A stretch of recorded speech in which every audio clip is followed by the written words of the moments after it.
What is going on? Happy Friday, everybody. My name is Chase Green. I am filling in for the queen herself, Veronica Figueroa. And when you talk about Figueroa team, we've got these things called core values. And I have somebody on the show today who is literally the walking embodiment of those core values. And those core values are culture.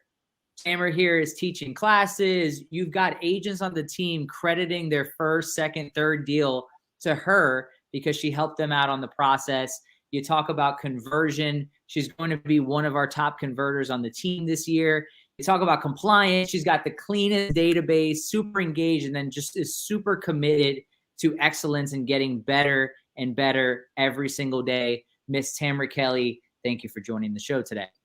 Thank you for having me. It's good to be here. And it's Tamara. It's not Tamara. It's not Tamara. And it took me about 3 weeks to learn that. Thank you for correcting me every single time. I just found somebody on the team that I've been calling them their name wrong for about 6 months now. And so thank you for correcting me from the very beginning. So Tamara, you joined our team in November of 2021. Give us the backstory, the story before November. I want to go like way, way back. I want to go like, what was your childhood like? Where are you from? You know, what did you do before real estate? What led you to get here, and what lessons did you learn along the way? That's a lot. That's going way back. That's like decades. Yes. So I'm actually originally from California. And not much to say there other than, I mean, I was an honor student in elementary school. So it was very like, and I actually won an award for the perfect student because I was an overachiever. Quite honestly, I didn't have a great childhood whatsoever. There's a lot there, but what I ended up, fun fact, I dropped out of high school in 10th grade for a year. I know. I was like, oh, am I going to bring it up? But no, it's actually part of my background. I rejoined. I became part of the student council as a rally commissioner. I was on the debate team. I thought I was going to be a lawyer. And so it just all of these different experiences and it just kind of led into I don't know. I think I took out of it like work ethic and just being independent and self-reliant. I didn't start college till I was 28. I worked for the county. I got married and lived in Italy for a couple of years, lived in Hawaii for a couple of years. So I was kind of a nomad. And then I ended up in the corporate world, and I was actually a college recruiter for about a decade. And it was monthly goal after monthly goal. It's like Groundhog Day. Is very high pressure.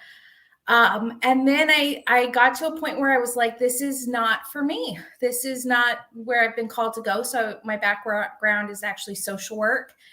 I attempted to get into that. I do a lot of volunteer work, but the emotional attachments that come with that were a little too much that I could handle. So God bless all social workers. And so I ended up becoming an independent sales director, and I had about 75 people on my downline. And so all of these experiences kind of gave me a variety of skill sets on how to build relationships, but I'm also numbers driven. So I like to merge the two. So I think that sums up everything in a nutshell. Yeah. And I love how you like skimmed over it. Yeah, you know, I dropped out of 10th grade, came back, debate team, spent some time in Italy, got married. Like, I'm like, whoa, wait. I didn't know any of this. This is crazy. No. I need to do a better job of getting to know you. Like, wow, this is absolutely nuts. Okay, so this makes sense though. Perfect student makes sense. You're super compliant. You're super organized. The social work, you're great with making relationships. You literally just taught a class 2-3 weeks ago, all about building rapport and why building rapport is so important. So I see that there. I see the independence from you. And I also see the recruiting aspect of you as well. So out of all the things that you do amazing, what about being in this position actually makes, because you're good at so many things, but what about it gives you a sense of fulfillment? So the first time the buyer finds the home for the first time, when they walk into it and they go, "This is the one." So I actually thought it was never possible for me to buy my own home, and it wasn't until I was about 41 that I got my first home. And so going that long in your life, going, "This will never be a possibility for me at all." It Once I stepped into my home and I had that feeling of, oh my gosh, I want everyone in the world to feel this feeling of being a homeowner. And that's really what fulfills me, is no matter if it's their fifth home, because you get to play a small part in a place that they're going to make their future memories in, right? They're building so many, generational now, right? You have mother-in-laws living so all of that, I get to play like a small, tiny part of that. And it's a blessing. So that's where I get my fulfillment from. Okay, you get your fulfillment from helping people get that feeling and create memories in that property is what I'm hearing. Yes. Okay, so now I have a follow-up question. You're really good with investors. You're really good with investors, right? And so I'm wondering, what sense of fulfillment do you get there? Because you're talking about getting the sense of fulfillment of finding the one, creating memories, but you're killing it with investors. So what is it that kind of gets you excited about working with investors, or maybe a sense of fulfillment you get from that? I didn't even think about that, but you're right. I do work with a lot of investors, but I think that hits the number side of me. So again, I have that where I have a need for both numbers and people, but it can't just be one. And so I think my numbers driven, like I love helping with the ARV, the return on investment. So I think I get that part of me fulfilled in that aspect. Okay, gotcha. And your disc profile, is it just is it just everything? Like, what are you more, for those that don't know what a disc profile is, you have your directs, your drivers. These are people that are like CEOs, have to be in control. You have your I's, which are super friendly and expressive. You have your S's, which are, steady, kind of afraid of change, need something in front of them to follow. And then you have your C personalities that are very numbers driven. I feel like you are very high on 2 or 3 of them. Would you agree? And which 3 do you think those are? The DI is very my two strongest, and the C. Okay. The S is not for no. All right. I want to get into, can we get into like some real questions, as far as like I guess challenging questions that I feel like people always want to hear be asked but never are asked. Can we get into those? Oh, of course. Oh, I'm excited. Okay. I feel like you're the perfect person for it. So you're part of a team. And when you join a team, there are splits. And so if I sell 10 properties as a single agent and you sell 10 properties as an agent on a team, I'm probably going to end up making more money per unit than you are, right? Correct. And so because you have to deal with more clientele, it means you have to deal with more personalities, right? You have to deal with more situations, which ultimately means you probably have to deal with a little bit more stress because you're juggling so many more scenarios and so many more situations. So I want to know, what is your muse? Where do you go to handle that? How do you get out of that? Because you're always working with multiple transactions at once. That's my first question. So I'll answer that and I'll give you my second. So it took me a long time to get to this point, because I was under the impression you just go, but there does come a point where you just can't. And so for me, this is such a crazy answer, but I play bingo every Tuesday night without fail. I've missed one. It's 5 hours of unplugging. I can't work. I don't know the Wi-Fi. And that I have to disassociate to get back into my mindset. So I know that sounds crazy, like what, bingo? I think the point is just stepping away, whether it's 5 minutes, 5 hours, but stepping away, getting a new perspective. I do make phone calls to other agents, and because I think sometimes we can get lost in the transactions, and because we're so close in it, and it gets to like a boiler point. So I do reach out to other people, like, can I have your perspective on this? But for me, yeah, it's video games and bingo. I love it. Turn it off. I am learning the piano. I'm teaching myself. I love it. I love it. I think there's always everybody has like this muse, this where to escape. Like some people it's working out, some people it's meditating. For me, it's actually video games. I actually, there's a show called House of Cards, and I remember he was like stressed out politician, and he would just play video games or go on his brother.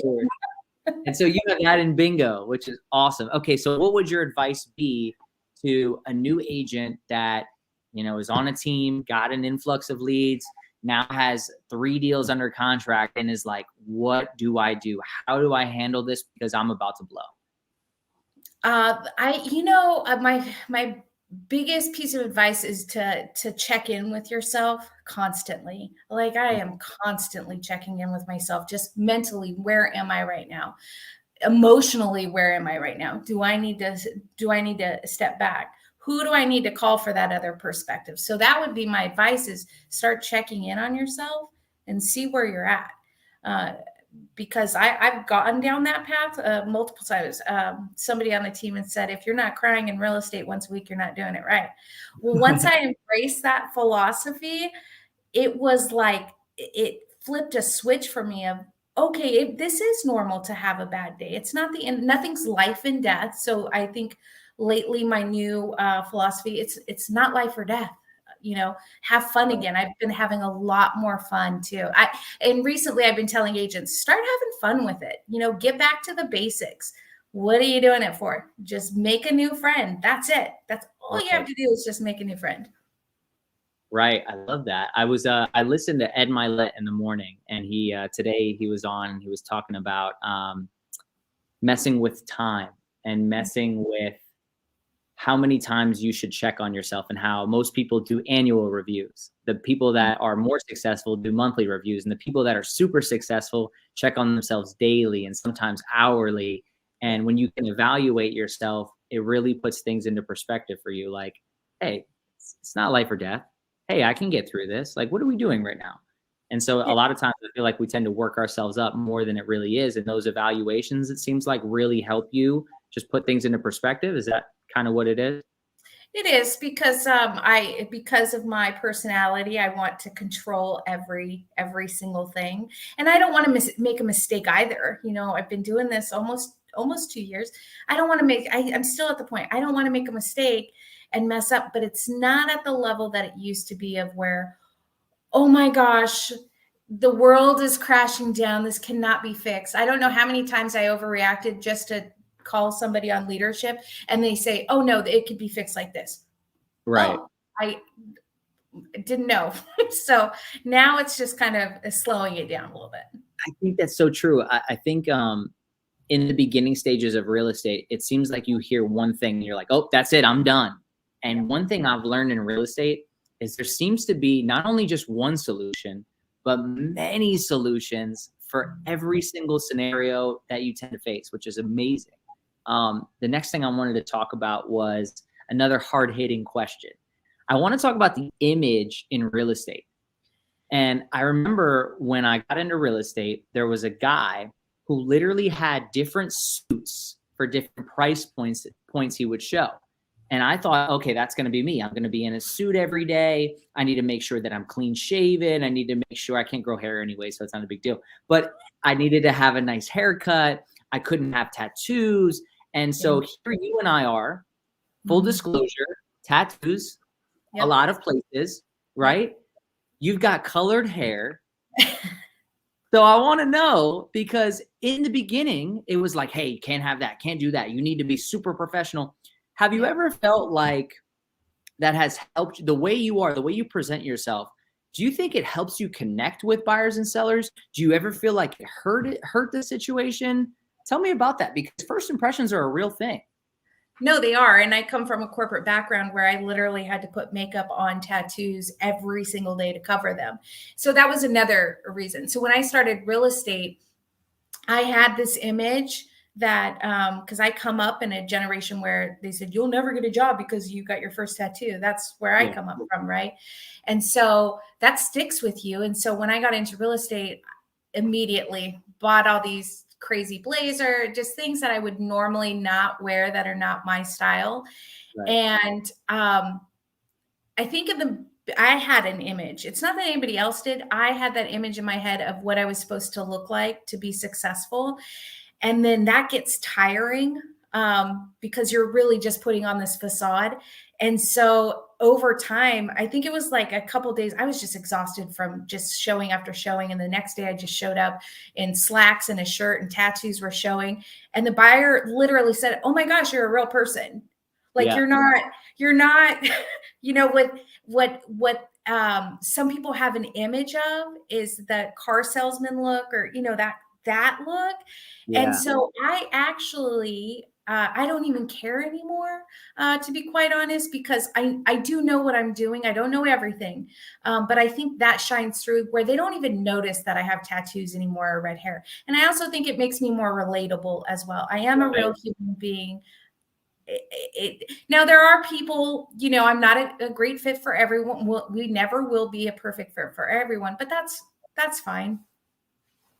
Yeah, and that's another question I wanted to ask you, and I agree 100%. I think you being a real person and being 100% you allows people to connect with you, right? Like Yeah. you said it, like they think sleazy car salesman. So when you're able to be different and express who you are, it gives your clients a chance to say, "Oh yeah, that is a real person. Now I can really talk to you about real scenarios because I feel like, hey, you're being you, which means I can be me. And if we are, fully into who we are supposed to be, we can work on this and get this done and have a great experience throughout this."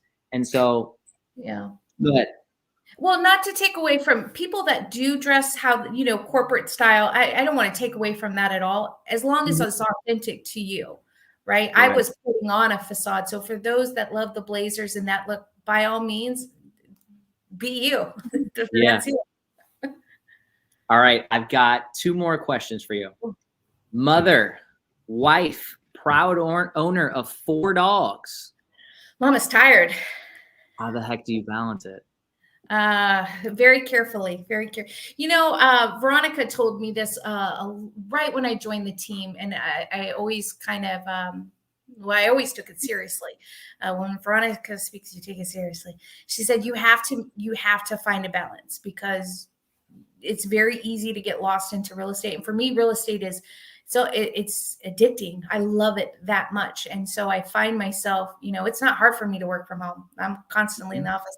So for my family, I'll never forget, I asked my 14-year-old, if you could change anything about me, what would it be? She said, for you not to work so hard. That was a blow. And so we have got into a place where we have pockets of time. Things do have to be scheduled in advance, but they are non-negotiable. My family comes first, always. I have put up boundaries now, which I hadn't had before.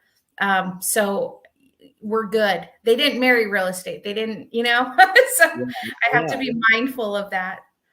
I think it goes back to what you said earlier about those check-ins. Like if you don't have that conversation with, you said it was your daughter? Yeah. That was you don't have that conversation and ask those tough questions that a lot of us avoid, and you don't have that check-in, you're still doing the things that you think you're supposed to be doing and not realizing you're hurting relationship over here. So those check-ins seem to help with the balance too.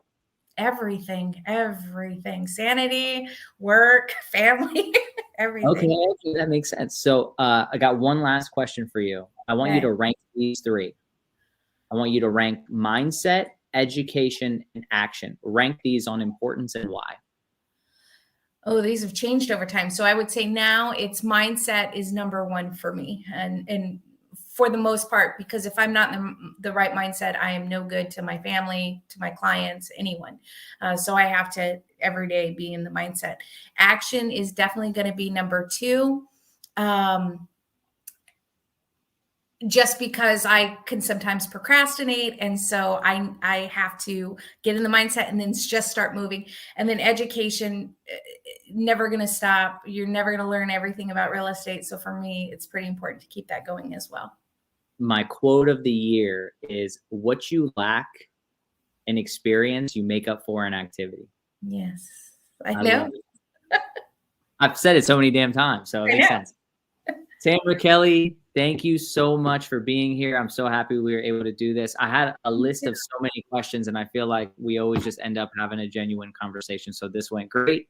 Thank you so much for being here. No, thank you, Chase. Appreciate you. Bye, guys.